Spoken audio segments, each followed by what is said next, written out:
예비 남편은 늘 저에게 그런 말을 했어요. 참나, 지가 알면 뭘 얼마나 한다고. 아무튼 세상의 모든 진리이자 이치는 돈이라고 말입니다. 무조건 돈이 있어야 세상에 살기 쉬운 법이라고 말을 했는데, 그때만 해도 저는 어느 정도 동의를 했어요. 사실 그렇잖아요. 돈이 있어야 하고 싶은 것도 하고, 먹고 싶은 것도 먹고 할 수 있으니까요. 왜냐면 저는 젊은 사업가로 성장형 인간이었고, 제가 운영하고 있는 액세서리 쇼핑몰이 무척이나 잘 되고 있어서 돈을 많이 벌고 있었거든요. 그러니까 돈이라는 게 얼마나 세상 사는데 중요한지를 몸소 깨닫고 있었죠. 저는 20살부터 종로에 있는 액세서리 상가에서 일을 하다가 24살에 저도 제 꿈을 한번 펼쳐보자는 생각으로 세공을 배우기 시작했고, 26살에 액세서리 쇼핑몰을 열게 되었는데 4년이라는 시간 동안 폭풍적인 성장을 하게 되었어요. 정말 운도 좀 타고나긴 했었다고 봐요. 워낙 창업을 했다가 망하는 사람들도 많으니까 제가 나름 잘 된 편이었던 거죠.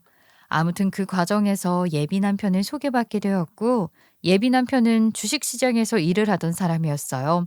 처음에는 자산 관리를 맡길 사람 없냐고 제가 주변에 추천을 좀 해달라고 했다가 알게 된 사람이었거든요. 그러니까 소개팅이나 미팅 이런 게 아니라 제 재산을 불려주십사 하고 투자자와 투자 관리자 사이로 만나게 되었다 이 말입니다. 저는 그때 당시에는 크게 유행을 하지 않았던 모이사 나이트라는 인조 다이아 사업으로 돈을 벌었고, 지금은 꽤 흔해져서 가격도 많이 내려갔지만 그때는 가격도 쏠쏠하게 챙길 수 있었어요. 원래 시작을 누가 하느냐가 중요하잖아요. 제가 초반에 뛰어든 사업이었기 때문에 나름 뻥튀기를 해서 돈을 벌 수 있었죠. 모이사나이트라는 인조 다이아가 거의 진짜 다이아와 유사한 빛을 내는 인조 다이아였기 때문에 장사는 정말 잘 됐어요. 그때 벌었던 돈을 투자해서 불리면 평생 먹고 살 수 있지 않을까 하는 부푼 꿈에 빠졌습니다. 투자라는 게 당연히 리스크가 따르는 일이지만 저는 예비 남편이 전문가라고 하니까 믿고 따라봐야겠다 하고 느끼게 된 거죠. 그러려고 주변에 소개를 시켜달라고 부탁을 하기도 했었던 거니까요. 저는 예비 남편이 하라는 대로 투자를 하기 시작했어요. 처음에는 저도 소심해서 큰돈을 맡기지 못했었는데 점점 수익이 붙는 걸 보고서 예비 남편을 전적으로 신뢰를 하게 되었어요. 처음에는 500만 원, 2천만 원 이런 식으로 점점 투자 금액을 불려나가게 되었지요. 그렇게 저는 돈을 조금씩 더 모으게 되었고, 적어도 은행 이자보다는 훨씬 좋은 수익을 냈으니까 자꾸만 주식 차트나 코인 차트를 둘러보게 되더라고요. 제 돈을 가지고 있으니까 아무래도 저도 불안하잖아요.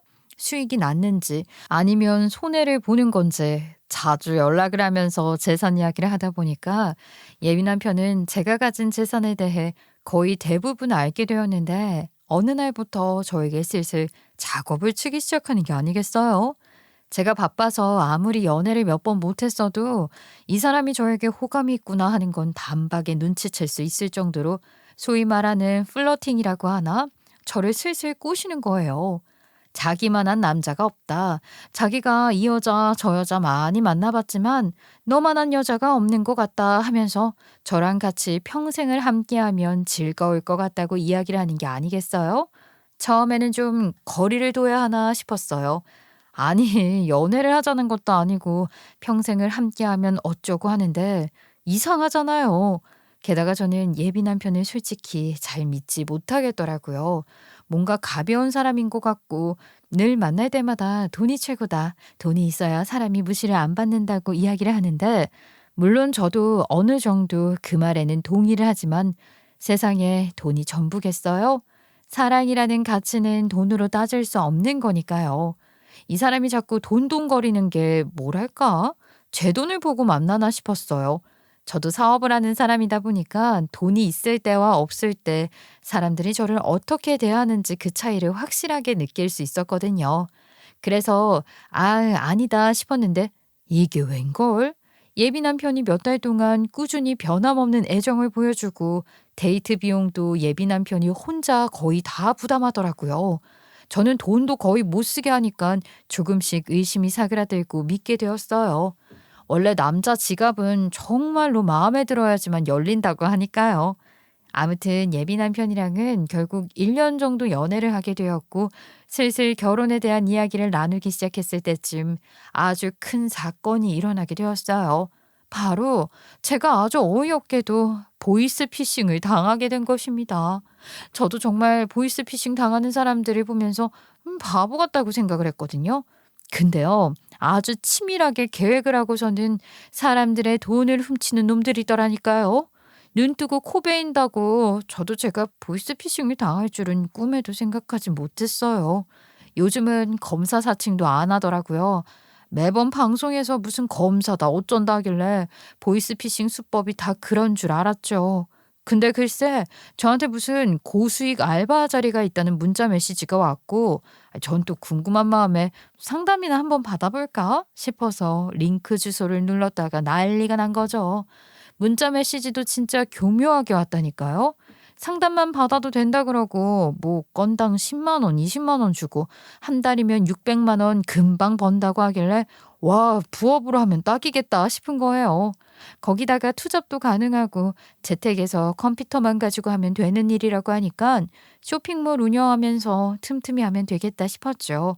그런 꿀직업이 있나 신기해서 링크 주소를 눌렀는데 그때 악성 프로그램이 깔리게 된 것입니다. 그 바람에 제 계좌에 있는 거 다 털리고 아주 그냥 다 재산이 사라지게 된 거예요. 지금은 자세하게 말을 하기 좀 길어지니까 간략하게 말을 했지만 그땐 정말 멘탈이 나가는 줄 알았어요. 여기서 또 의문이 생기시겠죠? 자산은 전부 다 투자를 한 것 아니었냐? 통장에 돈이 왜 있냐 싶으신 분들도 있을 거예요. 예비 남편이 제 재산을 전부 관리하고 있었다고 미리 말씀을 드렸으니까요. 근데 그게 또 타이밍이 기가 막혔어요. 우리가 결혼 준비에 대한 이야기가 나오면서 제가 이제는 돈을 다 빼서 결혼 준비하는 데 쓰겠다고 했거든요. 일단 예비 남편도 주식업계 쪽에서 일을 했으니까 월급이 어느 정도 괜찮았었고 모아둔 돈이 있었으니까 돈을 합쳐서 집을 매매하기로 했었어요. 아무래도 집은 빚지는 것보다 돈 있으면 현금 박치기해서 사는 게 좋지 않겠어요? 은행에 꼬박꼬박 이자 내는 돈이 아깝잖아요. 그래서 그렇게 하기로 했었고 결혼식에 들어가는 비용이라던가 그런 걸 전부 우리 돈으로 양가의 힘을 빌리지 않기로 했거든요. 구체적으로 이야기가 나온 김에 결혼 준비도 하고 예산도 짤 겸 그동안 투자했던 모든 금액을 뺐는데 보이스피싱을 당해서 잔고가 빵원이 될 줄 누가 알았겠냐고요. 전 솔직히 돈을 다 잃어버린 것도 속상해 죽겠지만 이 사실을 결혼 준비에 기대하고 있는 예비 남편에게 어떻게 말을 해야 할지가 더 막막했어요. 이미 구체적으로 결혼식장은 이렇게 꾸미고 싶다. 신혼여행은 어디로 가고 싶다 말을 다 꺼낸 상태였는데 제 돈이 없으면 그걸 어떻게 다 메꾸겠냐고요. 예비 남편에게 말을 해야지 했는데 말은 못하고 계속 시간만 보내고 있었죠. 그러다가 도저히 미루면 안 되겠다는 생각이 들더라고요. 예비 남편을 만나 결혼 이야기를 나누기로 한 날 솔직하게 털어놓기로 마음먹었습니다. 아무래도 내 지인들도 그렇고 다들 호텔에서 결혼을 하다 보니까 우리도 호텔에서 결혼을 하는 게 좋을 것 같은데. 나는 대충 여기서 하면 좋을 것 같거든. 완전 5성급은 아니지만 홀도 괜찮고 식대나 꽃장식 다 포함해서 대충 1억 정도 들 것 같은데. 일단 내 자산은 묶여 있으니까 당신 자산 뺀 김에 예약 먼저 걸면 어때? 어? 내 돈으로 일단 다 하자고? 근데 당신 돈도 당연히 빼야 하는 돈이잖아. 우리 집 구할 거랑 생각하면. 그건 아직 시간적 여유가 있잖아. 내가 지금 들어가 있는 주식이 심상치 않아. 1년 이내로 엄청 오를 것 같아서 그래. 집이야 내 돈 빼서 하면 되는데 우리가 아직 신혼집부터 구할 건 아니니까 천천히 결혼 준비하면서 신혼집 알아보자. 그러니까 먼저 들어가는 비용은 자기 돈으로 하면 어때? 그게 내가 사실은 말을 하지 못한 게 있는데 내가 그러니까 당신한테 맡겨서 그동안 불렸던 돈이 있잖아. 왜? 그거 혹시 어디 적금으로 묶어놨어? 우리 결혼 준비하려고 뺀 돈인데. 설마 그 돈 자기 마음대로 쓰고 그런 거 아니지? 그건 우리 부부의 공동재산이나 마찬가지잖아. 어? 우리 아직 결혼한 것도 아니고 내가 벌어서 내가 불린 돈인데 그게 왜 또 부부 공동재산이야? 원래 결혼하고 나면 당신 돈이 내 돈이고 내 돈이 당신 돈인 거 아니야? 우리 양가 도움 안 받고 우리가 가진 돈으로다가 집 구하고 결혼식 준비하기로 했으니까 그냥 부부의 공동재산이라고 말을 한 거지. 아이 뭐 그런 걸로 정색을 하고 그래. 내 돈인데 공동재산이라고 말을 하니까 갑자기 부담이 되어서 그렇지. 아이 그래 사실대로 말을 할게. 나 사실 보이스피싱 당했어. 그래서 그 돈 다 잃어버렸다고. 뭐라고? 지금 자기 그냥 장난치는 거지? 보이스피싱을 당했다고? 에이 왜 그래? 요즘 그런 거 엄청 많아서 주의해야 된다고 각처에서 안내 문자도 오는데 그걸 당했다고? 아이 설마 진짜야? 내가 이런 걸로 왜 장난을 치겠어. 진짜야. 나도 그렇게 어이없게 당하게 될 줄 꿈에도 몰랐다니까. 나도 속상해. 사기꾼들이 마음 먹고 사기를 치니까 나 어떻게 못하겠더라. 고수익 알바가 있다고 해서 링크를 클릭했는데 그게 내 휴대폰에 악성 코드를 깔게 만드는 일일지 몰랐어. 자기야, 나 어떡하지?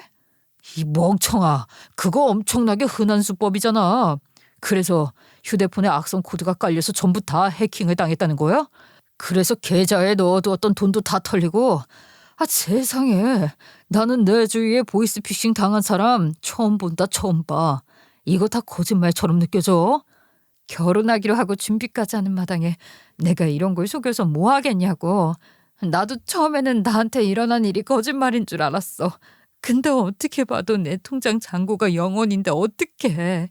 내가 가지고 있는 은행 계좌부터 시작해서 인터넷 사이트며 페이들까지 전부 다 털린 거 있지. 그냥 나 빈털털이야. 돈이 하나도 없어. 이런, 어디 따로 적금 묶어두고 그런 거 없어? 그런 것까지는 건드리지 못할 거 아니야. 그냥 일반 예금에 있는 돈만 털어갔겠지. 당신 딴 주머니에 모아둔 돈 없어? 제발 뭐라고 말 좀 해봐. 당신이랑 결혼 준비한다고 다 해지하고 들고 있었지. 결혼할 때 큰 돈 필요할 것 같아서 어차피 우리 둘이 이제 예약하고 하면 쓸 돈이니까 그냥 예금 통장에 한 방에 다 몰아서 넣어두고 있었는데 그게 털릴 줄 몰랐어. 돌겠다. 그럼 지금 결혼 자금 하나도 없이 결혼을 하겠다고 말을 하는 거야? 어떻게 뻔뻔하게 그런 말을 할 수가 있어?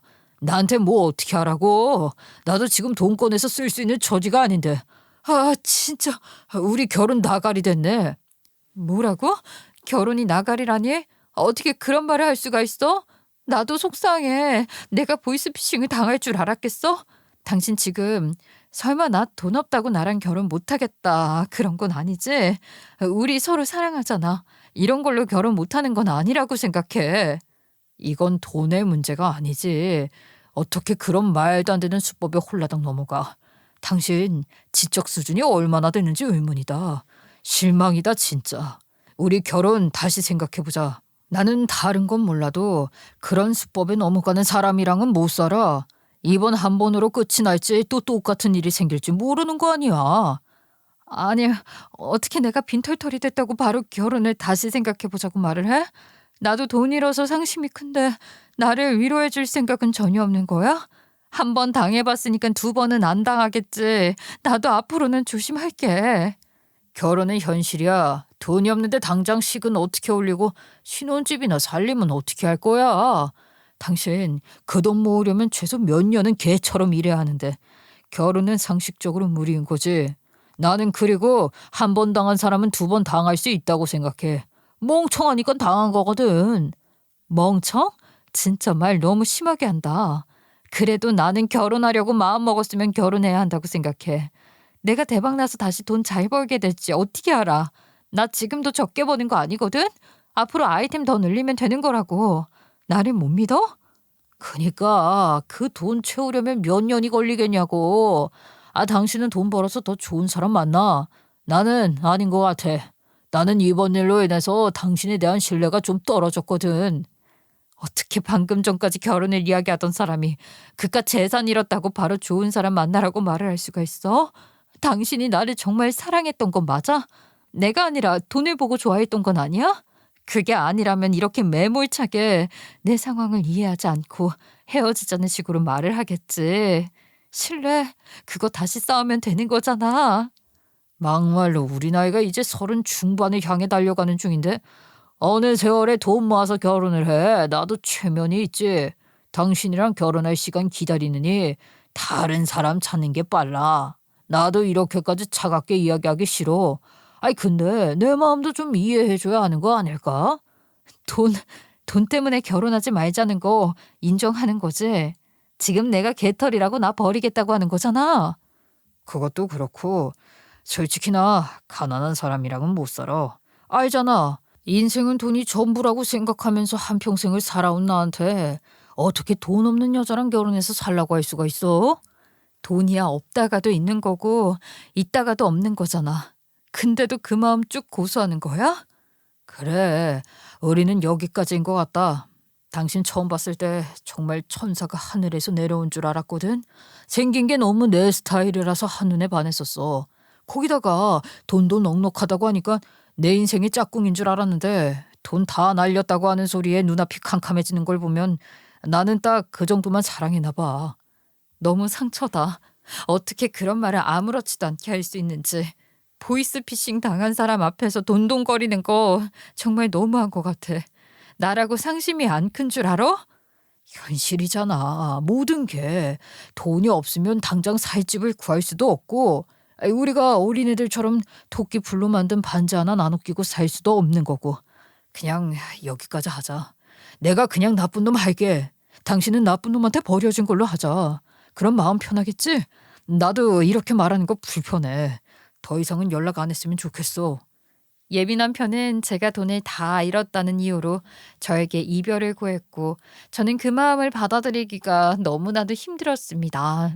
어떻게 사람이 1분도 채 지나지 않아서 재산이 없다고 하니까 헤어지자고 말을 할 수가 있겠어요? 그러니까 정말 세상을 다 잃어버린 것 같은 기분이었어요. 어떻게 이 사람이 저한테 이런 말을 할 수 있나? 그동안 저에게 사랑한다고 저밖에 없다고 했던 것은 전부 다 거짓말이었나 싶고 정말 인생에서 이런 일은 두 번 다시는 겪고 싶지 않다는 생각이 들 정도로 큰 충격이었고 상실이었고 가슴에 구멍이 난 것 같았어요. 친구들이나 가족들은 세상에 남자가 걔 하나밖에 없겠냐고 분명히 똥차 가고 벤츠 온다고 말을 했지만 제 벤츠는 예민한 편이었다는 생각이 계속 드는데 어떻게 하겠어요? 저는 결국 우울증에 빠진 사람처럼 정말 매일같이 눈물 젖은 베개를 끌어안고 자야만 했죠. 그렇게 시련의 아픔을 끌어안고 살다가 역시 옛 어르신들 말들이 정답이더라고요. 시간이 약이라고. 2달 정도 지나니까 좀 괜찮아지더라고요. 외출도 하고 친구들하고 연락도 하고 그렇게 지냈지요. 주변에서 제가 하도 우울해하니까 밖으로 끌어당겨줬는데 그게 제 인생에 좀 도움이 된 것 같았어요. 한동안 싸워서 서로 연락이 없었던 언니에게도 용기를 내어 연락을 했었고요. 사실 싸운 이유가 예전 예민한 편놈 때문이었거든요. 대장부 같은 성격에 뭐든지 칼같이 척척해내는 우리 언니가 보기에는 제가 엄청나게 한심했었나 봐요. 야, 너 언제까지 이불 속에서 처박혀서 눈물만 흘리고 있을 건데 그 자식이 너한테 어떤 상처를 줬는데 그걸 못 잊어서 이렇게 하루 종일 쳐울고 있냐? 아우 한심해 죽겠다. 오죽하면 바빠 죽겠는데 엄마가 너 죽는 거 아니냐고 어떻게든 좀 달래주라고 나한테 연락까지 했겠어? 엄마도 내가 바쁜 거 뻔히 아는데 가족들 걱정 좀 그만 시키고 제발 네 할 일 하면서 살아. 진짜 언니까지 왜 내 속을 뒤집고 그래? 언니가 사랑을 알아? 언니 아무것도 모르잖아. 맨날 일 바쁘다고 집에도 안 들어오고 허구한 날 어디서 뭘 하는지도 모르는데 언니가 뭘 한다고 내 사랑을 가지고 한심한에 많은 이야기를 해. 언니한테는 그런 조언 안 받고 싶거든. 이게 언니한테 못하는 소리가 없어. 너 말 다 했어? 가족 위에 남자 있냐? 어떻게 남자한테 차였다고 언니한테 이런 말을 해? 그것도 위로해 주려고 온 사람한테? 위로 한심하다고 그런 놈 하나 못 잊냐고 질책하는 게 언제부터 위로가 됐어? 언니야말로 위로라는 단어의 사전 뜻을 좀 찾아봐. 도대체 그 머리로 공부는 어떻게 한 거야? 어머, 이게 보자 보자니까. 너 지금 나랑 해보자는 거냐? 너 나와. 한판 붙어 이 기집애야. 제가 그놈을 못 잊고 있으니까 정신 차리라고 상처 준 그딴 놈을 못 잊는 제가 한심하다고 말했는데 그때 제가 욱해서 싸우다가 언니한테 심한 말을 해버렸었죠. 둘 다 자존심이 강한 성격이라 쭉 말을 안 하다가 정신을 조금 차린 제가 먼저 화해의 손길을 내밀었었어요. 하긴 저도 제가 그때 좀 워낙 예민하고 세상이 저를 억지로 까내린다는 느낌이 있었기에 언니에게 조금 심하게 굴었던 것도 있었고요. 언니도 결국 제 화해의 손길을 받아줬고 언제 한번 보자고 말을 했었지요. 워낙 언니가 바쁘다 보니까 명절이나 부모님 생실 때나 보는 정도였거든요. 언니가 하는 일 특성상 명절에도 일이 터지면 못 볼 때가 있었거든요. 그런데 글쎄 제 인생에도 드라마틱한 일이 또 한 번 생기게 될 줄 누가 알았겠어요. 예전 예비 남편이랑 헤어진 지 1년쯤 되었을 때였어요. 드디어 언니가 시간이 조금 한가해졌다고 해서 보기로 약속을 했었는데 저에게 소개해 줄 사람이 있다고 데리고 나온다는 거예요. 저는 미리 언니가 만나는 사람을 소개해 준다는 식으로 말을 해서 첫인상을 잘 보이고 싶은 마음에 준비도 착실하게 하고 언니에게 부끄럽지 않은 동생이 되기 위해서 인사 연습도 하고 긴장되는 마음을 가지고서 그 자리에 나갔는데 아이 글쎄 세상에 이런 일이 이전 예비 남편이 떡하니 있는 게 아니겠어요? 저는 그 자리에서 그냥 웃어버리고 말았어요. 아니 이거 진짜 어디 깜짝 카메라라도 숨겨둔 거 아니야? 어떻게 이 자리에 네가 나올 수가 있어? 황당해 죽겠다. 우리 언니가 소개해 줄 사람이 있다고 해서 어떤 사람인가 하고 나왔더니 네가 여기에 떡하니 있을 줄은 상상도 하지 못했네. 인사를 준비한 내가 바보같이 느껴져서 원. 그러게나 말이다. 아이 물론 1년 동안 연애하면서 동생 이야기를 몇 번 하길래 대충 눈치는 챘었는데 세상에 액세서리 쇼핑몰 하는 사람이 한둘이겠냐지만 너무 네 이야기더라고. 결혼을 하려던 남자가 있었는데 보이스피싱으로 재산 날려서 파혼당했다. 너무 딱 들어맞잖아. 연애 초반에도 느낌상 동생이랑 사이가 좋아 보이진 않아서 내가 굳이 캐묻진 않았지만 설마 했는데 친절일 줄은. 그래도 뭐 다행이지. 너랑 우리 자기랑 사이가 별로인 것 같아서 말이야. 결혼해도 뭐 마주칠 일 별로 없지 않겠어? 여전히 혼자 생각하고 혼자 결론을 내리는 버릇은 변하지 않았구나. 어쩜 그렇게 사람이 한결같니? 나랑 언니랑 미안하지만 사이 괜찮거든? 네가 그렇게 느낀 건 잠깐 우리 싸웠던 시기가 있어서 그런 거고 이미 화해했어. 어쩌니? 앞으로 자주 마주쳐야 할 것 같은데. 그러니까 양심이 있으면 헤어져야 하는 거 아니야? 나랑 연애하고 파혼까지 해놓고 우리 언니랑 결혼을 하겠다고 등장한 네가 너무 뻔뻔하다. 솔직히 일부러 그런 거 아니야? 언니가 내 이야기를 안 해도 동생 사진이나 가족 사진 보여달라고 했으면 바로 알 수 있는 건데 일부러 안 물어본 거지 이건. 솔직하게 말해.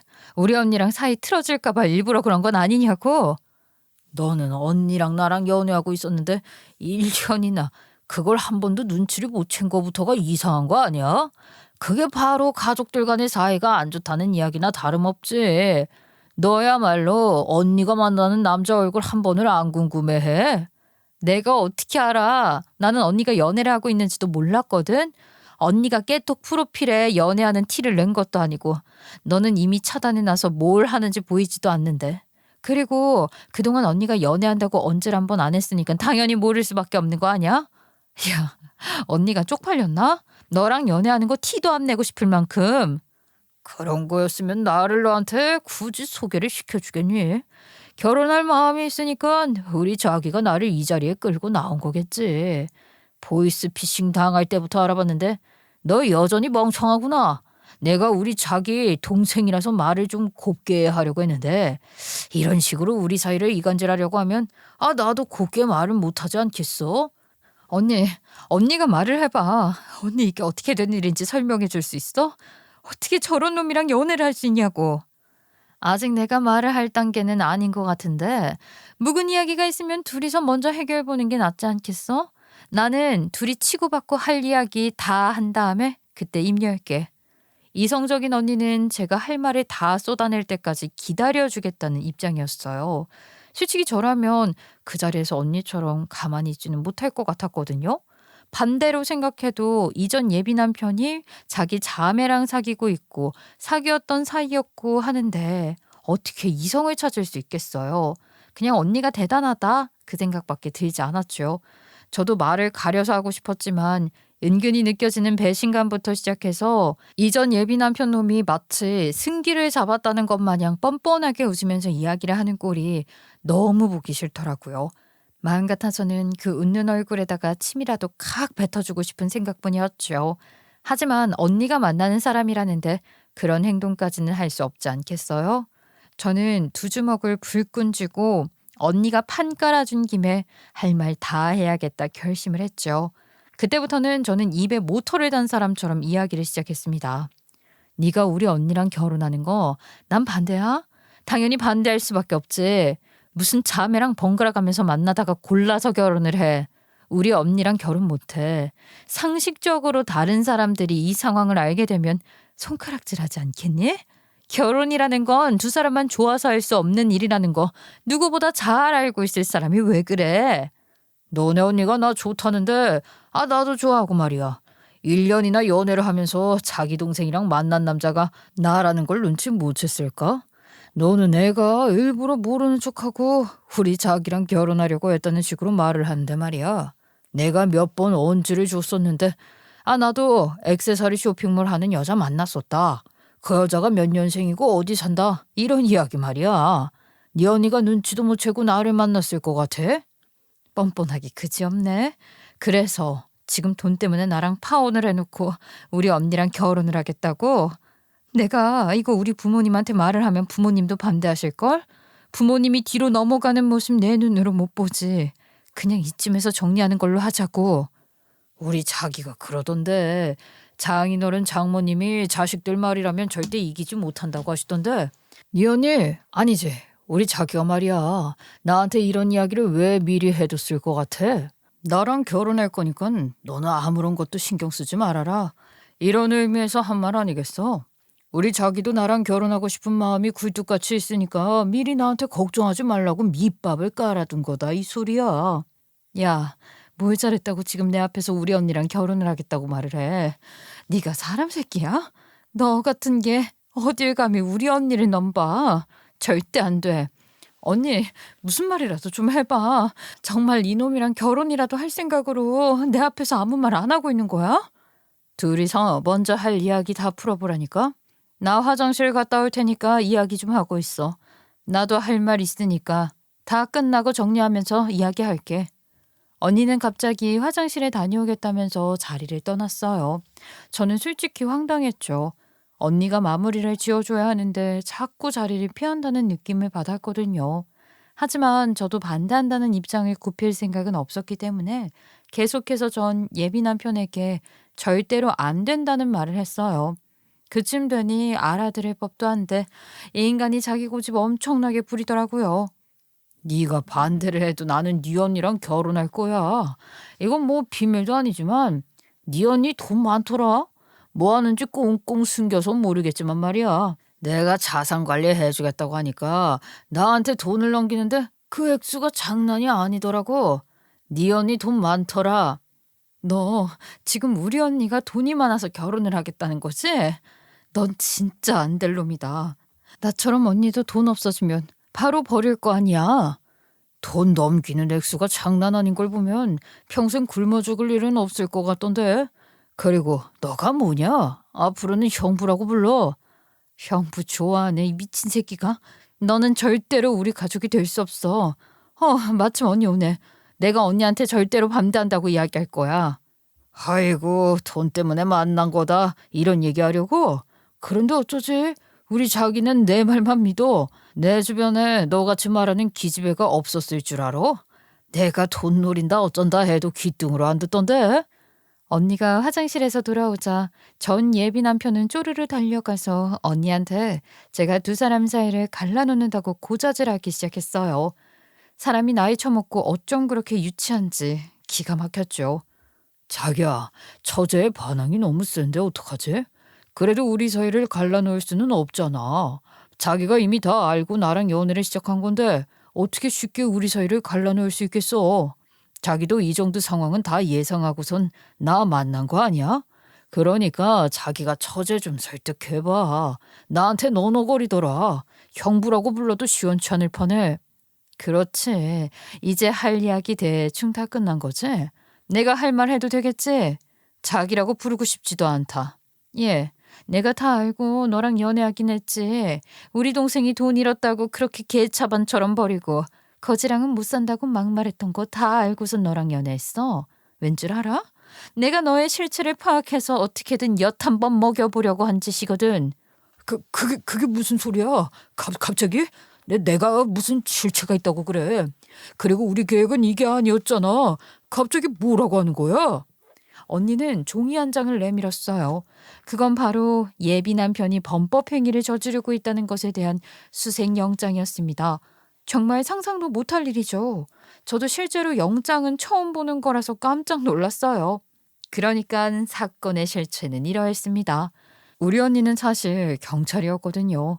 그것도 사이버 수사 범죄를 담당하고 있었는데 보통 사이버 범죄라 하면 대부분의 사람들이 모욕이나 명예훼손 같은 걸 많이 생각하시더라고요. 악플이나 게임상에서 싸움이 일어났을 때 소송을 주고받는다 이런 게 대부분인 줄 알지만 사이버 사기 사건도 참 많이 걸려 들어온다 이 말입니다. 이전 예비 남편이 제 재산을 들고 재테크를 해서 돈을 불려줬다고 하지 않았겠어요? 수익률이 꽤 좋았다고 저는 이걸 언니한테 자랑을 했었거든요. 그 전까지는 투자한다는 얘기는 했어도 자세하게는 이야기 안 했는데 애인이 생기니까 애인 능력을 자랑하고 싶은 마음에 자세하게 이야기를 한 거죠. 근데 그때 전 세계적인 역병으로 인해서 나라 주식이나 코인 부분이 엄청나게 변동이 심했었고 수익이 나는 쪽보다는 안전재산이라 불리던 우량주들이 하락세를 치고 있었을 때였어요. 한마디로 투자를 했다가 손해를 보는 사람들이 더 많았다 이거죠. 말도 안 되는 의료 관련 주식만 올랐지 제가 투자를 한 우량주들은 죽죽 하락세였거든요. 보통의 자산 관리자들은 위험이 큰 부분에서 투자를 하지 않고 안정적인 우량주에 투자를 하는 게 대부분이니까 제가 큰 수익을 냈다는 게 이상하다는 언니의 주장이었어요. 야, 말이 돼? 내가 아무리 주식이나 코인이나 이런 걸 잘 모른다고 해도 사이버 수사 범죄하면서 주워들은 게 한두 개가 아닌데 말이야. 지금 우량주들이 전부 하락세 쳐서 개미 투자자들이 죽어나가고 있다고 그러던데 어디에 투자를 했길래 수익이 그렇게 꼬박꼬박 난다는 거야. 나는 그냥 남자친구가 하라는 대로 한 것뿐인데 내가 투자한 데 이름이 어디더라? 여기 적어놨어. 봐봐, 이거 다 한 번쯤은 들어봤던 주식 이름들 아니야? 그래, 우량주들 지금 이거 다 떨어졌다니까? 아닌데, 올랐다고 하면서 막 보여줬는데.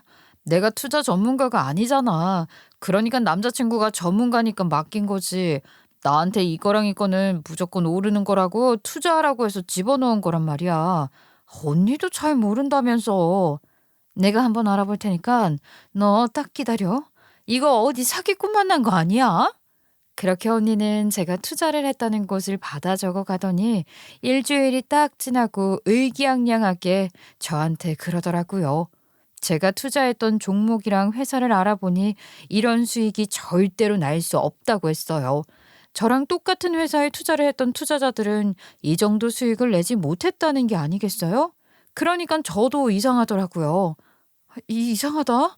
그럼 나한테 수익이 났다면서 보여준 것들은 뭐지? 너 그거 임의로 설정해서 보여줄 수 있는 화면으로 본 거 아니야? 조작 가능하다고? 너 혹시 재테크 관련해서 사기 맞은 건 아니고? 네 남자친구가 어느 회사에 다니면서 주식 투자 관리하고 있는지는 정확하게 알고 있는 거야? 벌이나 재산이 얼마인지도 알고 네 재산 다 깐 거냐고. 그럼 당연하지. 월급이나 재산 같은 거 말해줘서 알고 있는데. 그리고 우리 남자친구가 다니는 회사도 알고. 맞아. 나 예전에 명함 받아둔 거 있거든? 이거 봐봐. 여기 떡하니 쓰여 있잖아. 재산 관리사라고. 제가 중요한 사람들 명함을 항상 명함 지갑에 넣어두곤 했었거든요. 그래서 바로 꺼내서 언니에게 보여주었죠. 언니는 명함을 잠시 들고 가겠다고 했고 저는 찜찜한 마음에 그렇게 하라고 말을 했어요. 언니는 그렇게 저한테서 이전 예비 남편의 신상을 캐내더니 조회를 해보니까 예전 예비 남편이 다니는 회사는 유령 회사고 심지어 사기 전과까지 있는 놈이었다는 것을 밝혀내게 되었습니다. 당연히 자기가 말한 벌이와 재산도 거짓말이었고 외제차 몰고 다니는 것도 분명 리스나 중고차 구입한 거라고 하더라고요. 저는 큰 충격에 빠지게 되었죠. 제가 믿고 있었던 제 예비 남편이 글쎄 전부 다 저한테 사기를 친 것이었다는 걸 어떻게 바로 믿을 수 있겠냐고요. 사기도 말이야. 금전 사기가 몇 건인 줄 알아? 이 자식 아주 대단한 놈이던데. 그러니까 이놈이 말이야 재테크를 해주겠다고 하면서 여러 사람들에게 투자금을 받은 거야. 그 돈으로 뭘 했게? 바로 불법 도박 사이트에 입금해서 고객 유치를 하고 거기서 돈을 따면 수익이다 하고 주고 돈 잃으면 주식이 하락했다 뻥을 치고 돈이 쌓여서 불법 사이트 잔고가 꽉 차면 돈 들고 나르고 그 짓을 반복했던데 이름도 2번이나 개명했다더라. 미친, 나 완전히 당한 거야? 어떡해. 그럼 내 돈은 어떻게 해야 하는 거야? 아유, 진짜 돌겠다. 그 인간 주변인들도 당한 사람들이 있을 텐데 너한테 왜 말 한마디를 안 해줬지? 주변 사람을 소개받은 적이 없어. 처음에 나한테 소개해줬던 내 지인도 건너 건너 아는 사람이라고 했고 그 사람이 온라인 카페나 카톡 투자방 같은 데서 사람을 꼬드기고 그랬다더라. 사이버 사기라고 완전. 고객 유치를 하면서 금전 사기를 치는 방법도 아주 기가 막혀. 돈을 다시 뽑아내려면 얼마를 더 투자해야 하는 거다 하면서 돈 훔치는 전형적인 보이스피싱 금전 사기였다니까. 아무래도 네가 돈을 좀 번다는 이야기를 듣고 너한테도 사기를 치려고 접근을 한 것 같은데 생각보다 네가 더 부자니까 그 돈을 사기치느니 너랑 결혼해서 평생 잘 먹고 잘 사는 게 본인에게는 더 이득이 되겠다 싶었던 거 아닐까? 그래서 일부러 나한테는 다른 사람에게서 사기친 돈을 얻었다가 수익이 났다고 자기 능력 있는 것처럼 보이게 하면서 작업을 친 거고 내가 홀라당 넘어가게? 바로 그거지. 게다가 내가 더 충격적인 거 알아왔잖아.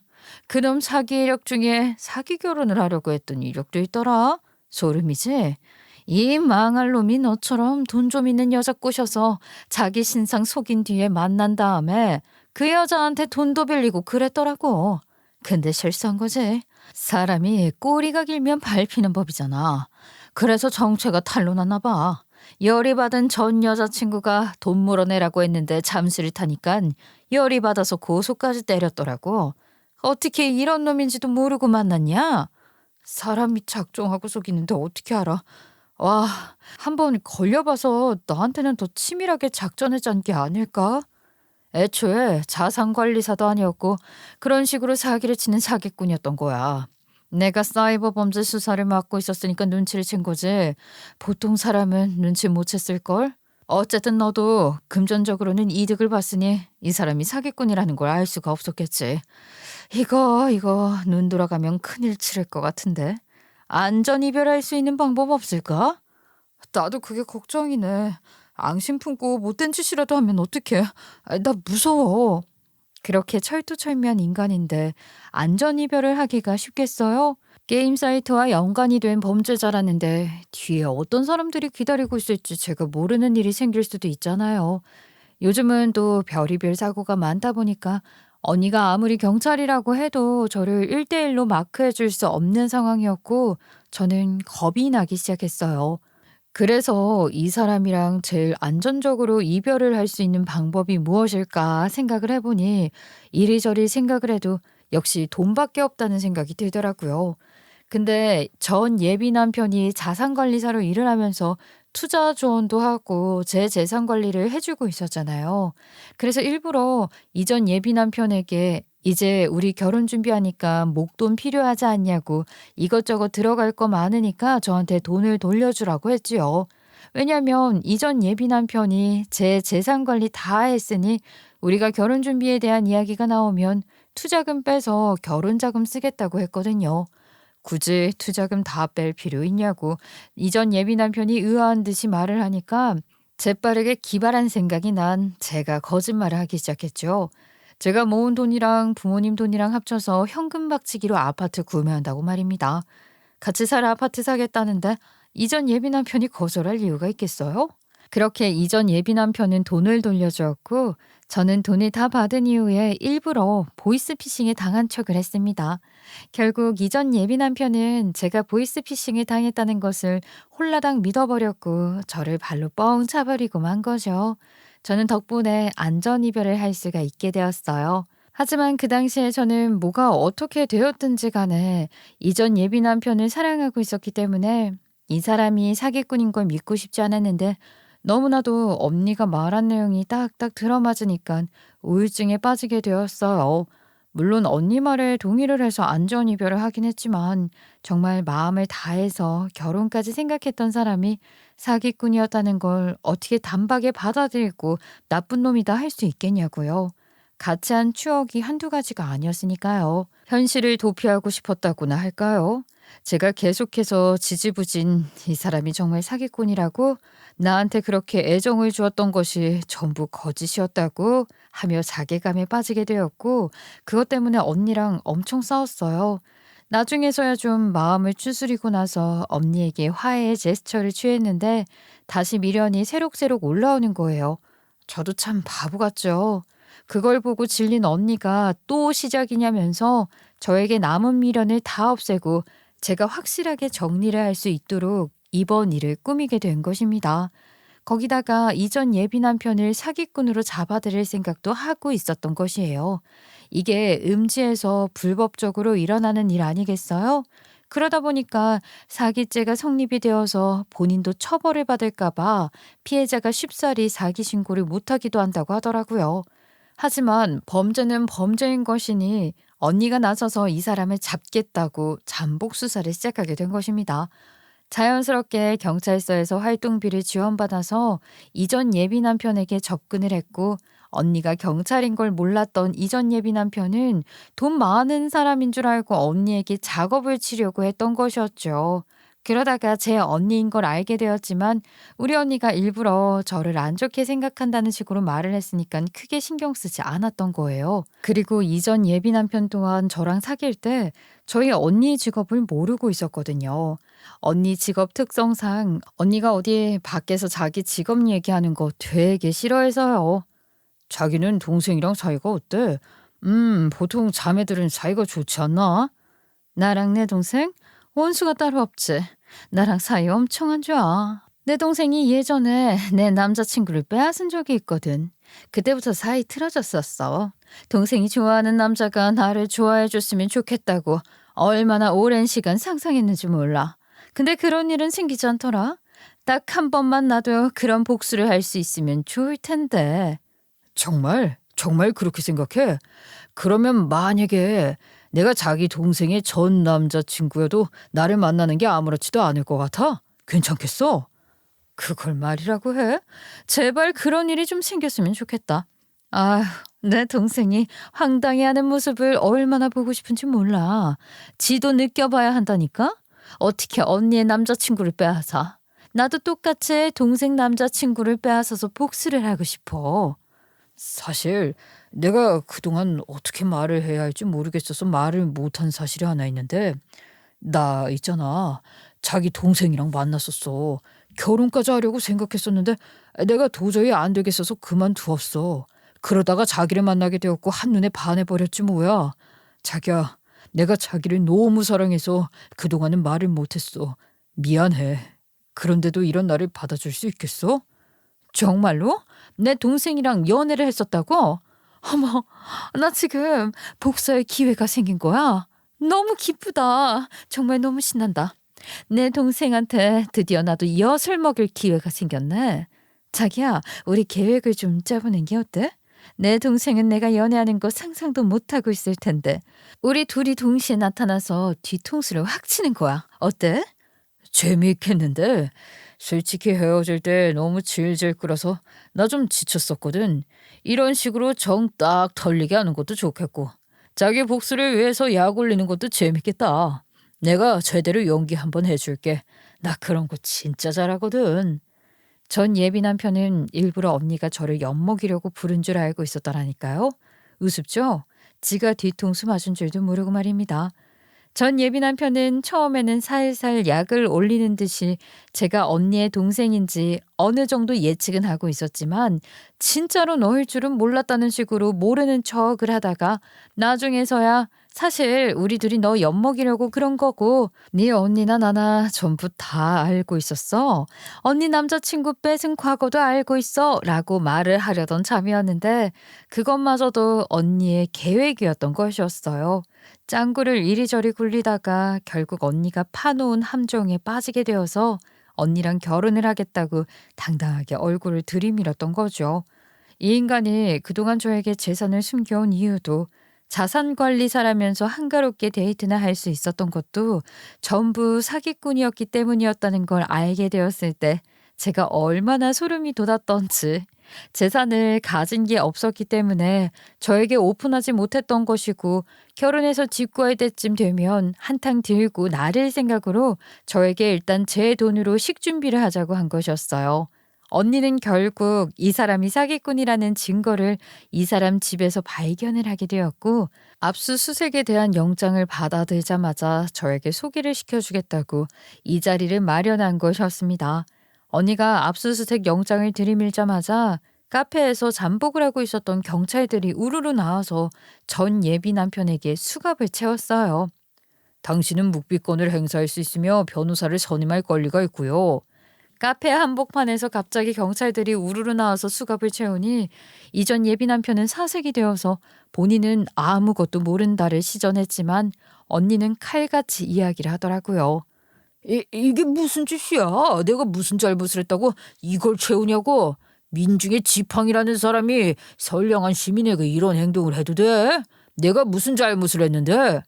너네 집 컴퓨터에 깔려있던 불법 프로그램부터 시작해서 네가 필리핀에 있는 불법 업자들과 나눈 이메일까지 전부 내가 증거로 들고 있는데 무슨 소리야? 네가 남의 돈 훔쳐먹을 생각이었으면 말이야.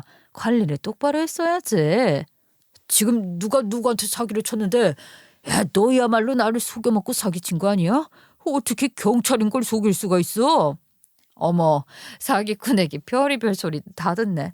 너는 사기꾼 주제에 무슨 자산관리사야? 야, 남의 돈 그렇게 수억을 뜯어 먹었으면 잘 먹고 잘 살긴 하지. 그 돈은 다 어디다 갖다 바치고 너는 여자한테 기생하는 삶이나 살고 있냐? 딱 보니까 너네 조직 서열 제일 꼴찌지? 힘든 일은 혼자 다 하고 수고비로 끽해봐야 100만 원, 200만 원 받는 것 같구먼. 그러면서 여자들한테 번지르르하게 보여야 하니까 빚지고 투잡 뛰고, 그러니까 돈 잘 버는 여자 만나서 어떻게든 팔자 한번 펴보려고 용을 쓰는 거지. 그런 인생 딱하다 딱해.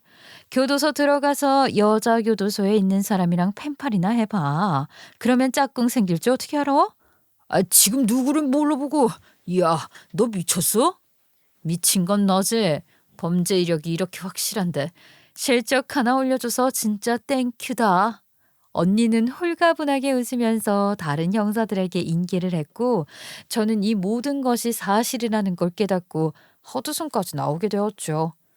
동생아, 세상이 그렇게 만만한 건 아니지만 저런 인간은 네 인생에 2번 다시는 없을 거니까 앞으로 마음 딱 잡고 좋은 사람 만나서 연애하렴. 언니는 이만 서로 들어가 봐야 해서 먼저 간다. 그렇게 뒤돌아서 나가는 언니가 얼마나 멋있어 보이던지요. 우리 언니 진짜 너무 고맙고 또 존경스럽더라고요. 언니 아니었으면 저런 인간한테 평생 상처받고 살았을지도 모르잖아요. 아무튼 그 인간 그동안 해먹은 돈이 만만치 않아서 바로 구속수감이 되었고, 첫 재판할 때 저랑 언니도 참석을 했어요. 죄수복 입고 있는 꼬락서니가 참 웃기더라고요. 얼마나 불쌍한 척 연기를 하던지 자기가 나쁜 짓만 한 건 아니라면서 뭐 유기견도 데려다 키우고 길 가다가 거지한테 적선도 했고 막 그러면서 이야기를 하는데 볼품없었죠. 정말 모든 정 다 털어냈고 지금은 제 할 일 하면서 잘 사는 중인데, 그 인간 2달 전에 재판 다 끝나고 지금은 실형 선고받고 교도소 들어갔다고 하더라고요. 그 인간이 진짜 자산관리사인 줄 알고 저한테 소개해준 건너 건너 안다는 지인도 알고 보니까 돈을 잃었다고 하더라고요. 저한테 연락을 해주려고 했는데 이미 제가 헤어진 뒤였다고 하대요. 아마 저랑 헤어지고 저한테 돈 돌려주느라 한탕 해먹었을 때 같이 돈을 잃은 듯 했어요. 이게 적립을 하는 것처럼 통장에 돈을 붓고 뭐 노름이자를 받는 것처럼 해가지고 돈을 붓고 또 붓게 하면서 돈을 빼먹는 수법이라고 하는데, 자세하게 말하면 안 된다고 하더라고요. 유사 범죄들이 생길 수 있다나 뭐라나? 아무튼 뭐 지들만의 방법이 있다니까 그런가 보다 하는 거죠. 어쨌든 언니 덕분에 저는 구사일생 목숨을 건졌고 그 인간도 처벌할 수 있게 되었으니 일석이조였다고 생각합니다. 여러분들도 함부로 남 말 믿지 말고 돈 맡기지 말고 자산관리사라고 뻥치고 다니는 놈들 많다고 하니까 꼭 조심하셨으면 좋겠어요. 저랑 같은 일 겪어봐야 마음만 상하잖아요. 여러분 늘 보이스피싱 사기 범죄 조심하시면서 오늘도 좋은 하루 보내시길 바랍니다.